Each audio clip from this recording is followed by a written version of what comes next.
Main મેનુમાં જઈ trip module menu પર ક્લિક કરો, ટ્રીપ ડિટેલ મેનુ પર ક્લિક કરો. તમને અહીં 3 બટન જોવા મળશે, ઓનલી ઇન, ઓનલી આઉટ અને ટ્રીપ બટન જોવા મળશે. ટ્રીપ બટન પર ક્લિક કરતા ટ્રીપ વિગતનું ફોર્મ ખુલશે. ખરીદી અને વેચાણ બંનેની વિગત એડ કરવી. ફર્સ્ટ તમને ખરીદીની વિગત એડ કરવી. તમને ડેલીની તારીખ ડિફોલ્ટ જોવા મળશે.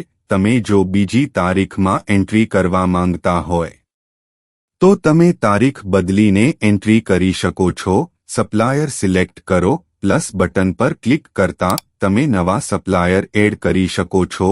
જે સપ્લાયર સિલેક્ટ કરેલ હશે તે મુજબ સાઇડ જોવા મળશે. જે સાઇડમાં માલનો સપ્લાયર કરવા માંગતા હોય તે સાઇડ સિલેક્ટ કરો. ટ્રક સિલેક્ટ કરો. પ્લસ બટન પર ક્લિક કરતા નવા ટ્રક એડ કરી શકો છો. જો તમે મટીરિયલ વાઇઝ માલ સપ્લાયર કરવા માંગતા હોય તો material wise radio button select કરો. જો તમે ટાયર વાઇઝ માલ સપ્લાયર કરવા માંગતા હોય તો tyre wise radio button select કરો. મટીરિયલ સિલેક્ટ કરો. પ્લસ બટન પર ક્લિક કરતા નવા મટીરિયલ એડ કરી શકો છો. તમે સપ્લાયર સિલેક્ટ કરશો એ પ્રમાણે ચલણ નંબર ડિફોલ્ટ જોવા મળશે. ડ્રાઈવર સિલેક્ટ કરો. પ્લસ બટન પર ક્લિક કરતા નવા ડ્રાઈવર એડ કરી શકો છો. ટ્રકનો વજન એડ કરો. સાઇડ પ્રમાણે તમને કિંમત જોવા મળશે.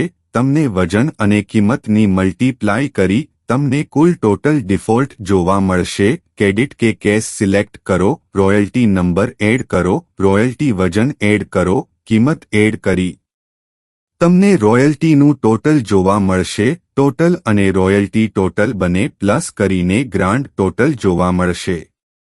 નીચે મુજબ વેચાણની વિગત એડ કરી શકો છો.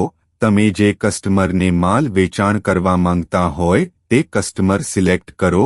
પ્લસ બટન પર ક્લિક કરતા તમે નવા કસ્ટમર એડ કરી શકો છો. કસ્ટમર વાઇઝ તમને સાઇડ જોવા મળશે. જે સાઇડ માલ સપ્લાયર કરવાનો હોય તે સાઇડ સિલેક્ટ કરો. ચલણ નંબર ડિફોલ્ટ જોવા મળશે. ટ્રક વજન એડ કરો. સાઇડ વાઇઝ કિંમત જોવા મળશે. તમને વજન અને કિંમતની મલ્ટીપ્લાય કરી તમને કુલ ટોટલ ડિફોલ્ટ જોવા મળશે. ક્રેડિટ કે કેશ સિલેક્ટ કરો. રોયલ્ટી નંબર એડ કરો. રોયલ્ટી વજન એડ કરો. કિંમત એડ કરી તમને રોયલ્ટીનું ટોટલ જોવા મળશે. ટોટલ અને રોયલ્ટી ટોટલ બને પ્લસ કરીને ગ્રાન્ડ ટોટલ જોવા મળશે. સેવ બટન પર ક્લિક કરો. ઉપર મુજબ તમને લાસ્ટ એન્ટ્રી ક્યારે મારી તે જોવા મળશે. રોયલ્ટી બટન જોવા મળશે. તમને રોયલ્ટી ઓફ કરતા તમને ટ્રીપ ડિટેલમાં મેનુ જોવા મળશે નહીં. રોયલ્ટી મેનુ તમે જોઈ શકશો નહીં. રોયલ્ટી બટન ઓન કરતા તમને ટ્રીપ ડિટેલમાં મેનુ જોઈ શકશો. ટ્રીપ એડિટ કરવા માટે એડિટ બટન પર ક્લિક કરો અને ટ્રીપ ડિલીટ કરવા માટે ડિલીટ બટન પર ક્લિક કરો.